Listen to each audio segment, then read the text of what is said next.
আলহামদুলিল্লাহ শাকিরিন ওয়ালা আলিহি ওয়া আসহাবিহি আজমাইন।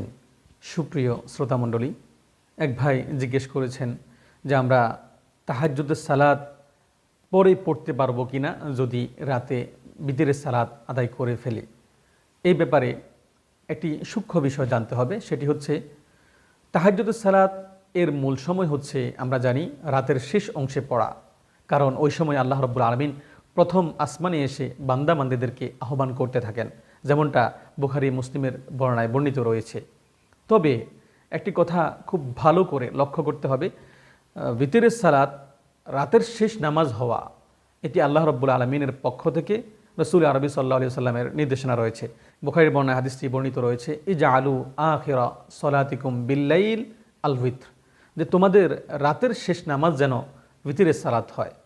তো সেজন্য আমাদেরকে কি করতে হবে, যদি আমি এতটা নিশ্চিত হই যে ভোরে ফজরের সালাতের প্রায় 1 ঘন্টা পূর্বে আমি উঠতে পারবো, তাহলে সে বিতরের সালাত তাহাজ্জুদের পরেই পড়বে, এটাই তার জন্য বেস্ট অপশন। যদি হ্যাঁ এমন হয় ঘুমালে খোঁজ থাকে না, অনেক সময় ফজরের সালাতও মিস হওয়ার সম্ভাবনা থাকে, ঘুম থেকে উঠেই পড়তে হয়, এমন ব্যক্তির জন্য সে বিতরের সালাত আগে পড়বে, তারপরে ঘুমাবে, পরে সম্ভব হলে আল্লাহ রাব্বুল আলামিন জাগার তৌফিক দান করলে তাহাজ্জুদের সালাত পড়বে। তবে বিতরের সালাত পড়ে ফেললে পরে তাহাজ্জুদের সালাত পড়া যাবে না, এমন কোনো কথা শরীয়ত কর্তৃক কোনো হাদিস বা কোরআনের আয়াতের মধ্যে নেই।